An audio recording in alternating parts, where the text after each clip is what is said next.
Welcome to another video from Dr. Lock, or welcome to a very messy bench from Dr. Lock. This is my bench at the moment.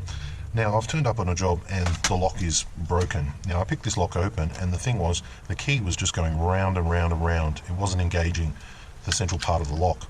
Now this is what we call a storeroom function, where the lock from the outside, the key operates the latch, this part here. So when you turn the key on the outside, this latch gets pulled back, but the knob remains locked. This shield actually goes over the knob like this so people can't force it round.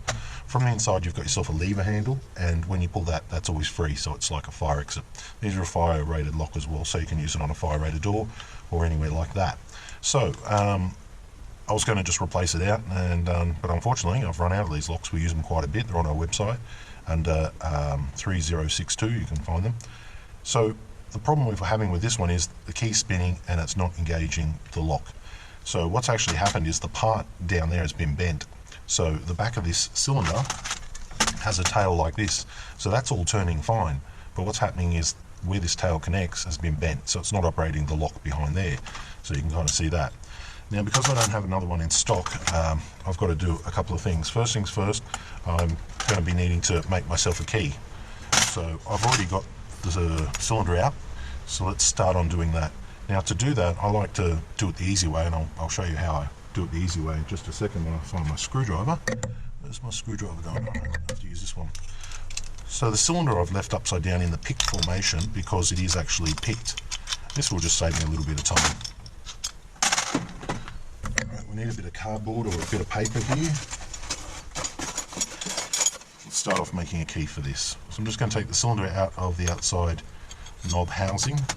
Now I've got the cylinder upside down, so I'm just going to use a pick to rotate that around.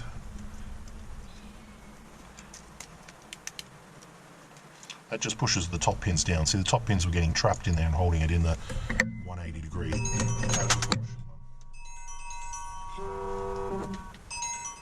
Okay, so the one I'm going to be using is the LW5 Lishi. What I'm going to do here is I'm just going to go through and decode it. So those pins are going to push up against the top of the housing here, and they're going to allow me to decode it. So I'm going to quickly do a decode. That way when I'm putting it back together I can have a key for it. Because it's on a building that I manage, it's well worth having a key. So I'm getting that one there as a... Ooh, that's close. I'm going to say a 1. First cut is a 1. Let's go to the second position now. Second position I'm getting as a 2. Third position now.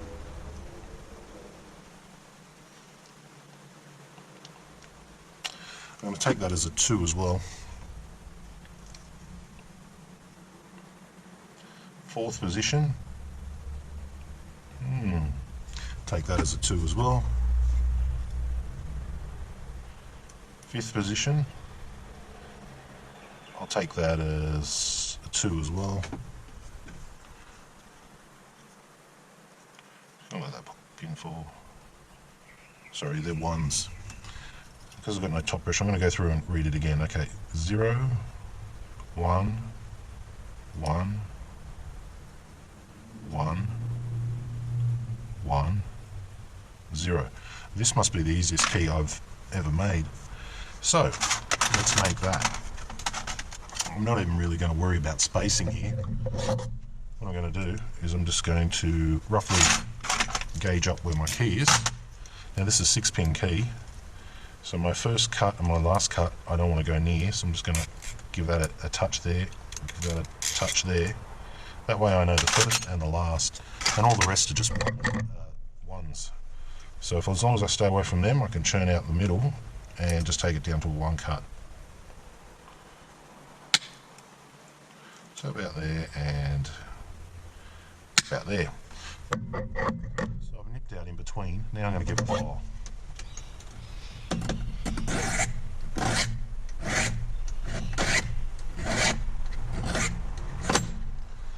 A little bit more.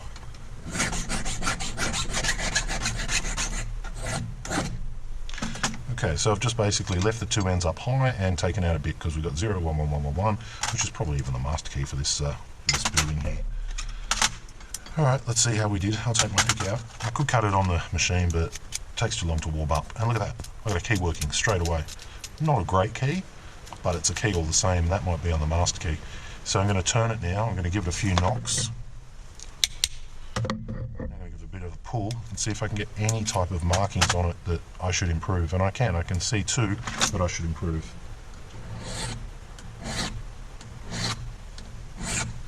So I've just given them a slight rub.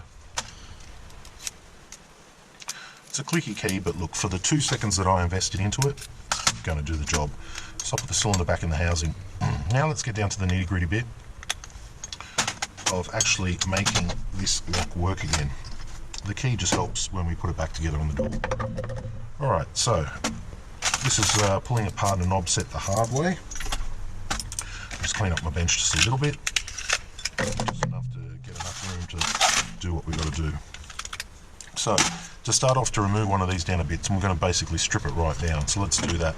Not the most funnest one in the world, but you've got to do it. It's actually was part of the course to become a locksmith in Sydney, Australia. You had to pull apart some really tough ones like FCO and stuff, which had like little funny retaining clips. So what I'm doing is I'm just straightening up these little things here. Now I'm trying to pull this bell housing up as I tap down these center twisted lugs. I get it up a little bit, then I just give a little rotate with the flat blade, just get in there and pop it up. Now normally if anything was bent in this mechanism, I'd just swap it straight out, because it's very hard to get all these little parts back into the right specs and exactly the right way. You get more reliability by just swapping it out. It's quicker, it's faster, and often better. But in this scenario, it's only one little part which I can straighten, save the lock. So it's a toss-up. Do you want a new lock at a certain price, or do you want me to pull it apart and it'll be the same price? So it's a bit of a toss-up. But in this scenario, I'm actually out of these. These are pretty common lock. So I've taken out the two parts here which hold the screw on either side. They just slide out. Now comes the tricky bit. I'm going to grab this whole carriage, move it up and pull it out. And I'm going to get grease in my hands. Lucky me. Okay. And there's the front section coming off. And here comes the whole mechanism. If you're lucky, you can place that down and springs aren't going to go flying everywhere. If you're lucky. Most people are not so lucky. And this is where our actual problem is. So I'll just take that out of there. So this goes on here, and this part here, which is bent, actually slides up and down this rail. So I'm just going to knock that straight so we can show you. And look how bent that is. Look at that. That should be flat. I'll just straighten it up.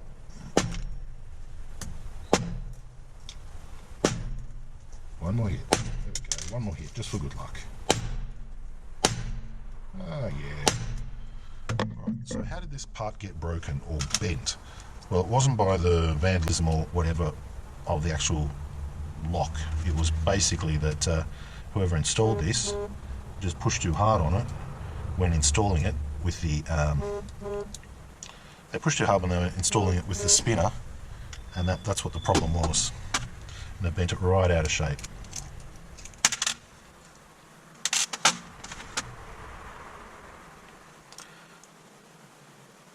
Sorry, my mistake.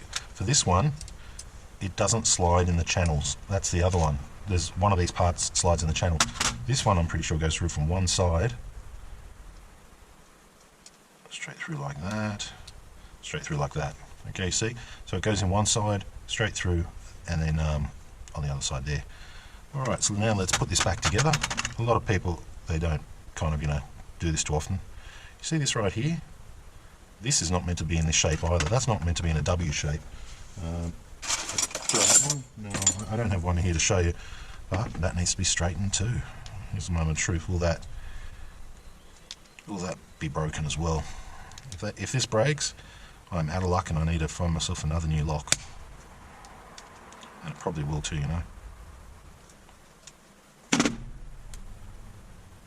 Oh no, it looks like we might be lucky here. Use my car pliers here to let me bend that round.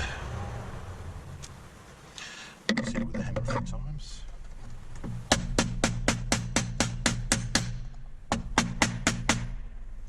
Okay, they look a little bit better.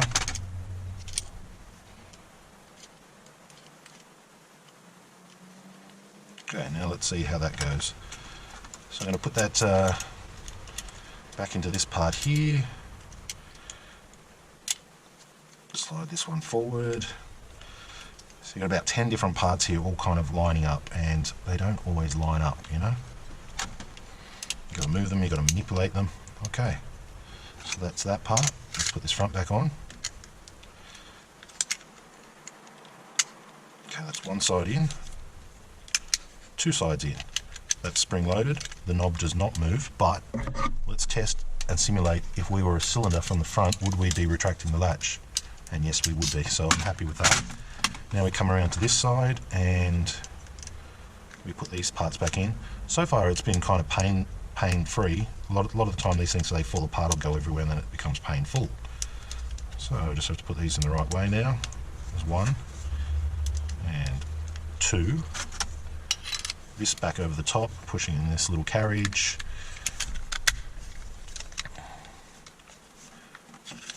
Tap tap. And that does not want to slide down. Why not? Why not? Where are you stuck? Oh, I know where it's stuck. It's stuck on the retainer, which is right down the side here.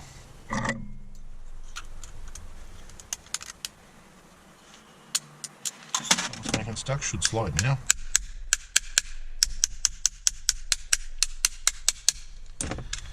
And of course it doesn't. Alright, let's see what's going on. What's stopping it from sliding? Everything looks good. These posts looks good. Everything looks tight. This collar. Okay, maybe it was just the collar. Okay, lining these back up to pop through the window, these little lugs. And we got it. Bend two of them as they were before. Okay, that is good. Spin this back as much as we can. Work out which way we want the keyway. So the door with the latch is on this side, so I want the keyway facing up this way. So I'm going to put that together like so. Now it's always a little bit harder to get this together with the actual knob on it. Sorry, yeah, with the security sleeve. I'm just going to push that in. I've got the key turned, give it a little love tap. And we should actually feel it sink in. There we go. Still very tight. A little love tap. Okay. So at the moment it's not 100% sunk in. It's just not there. Pull it off and check it.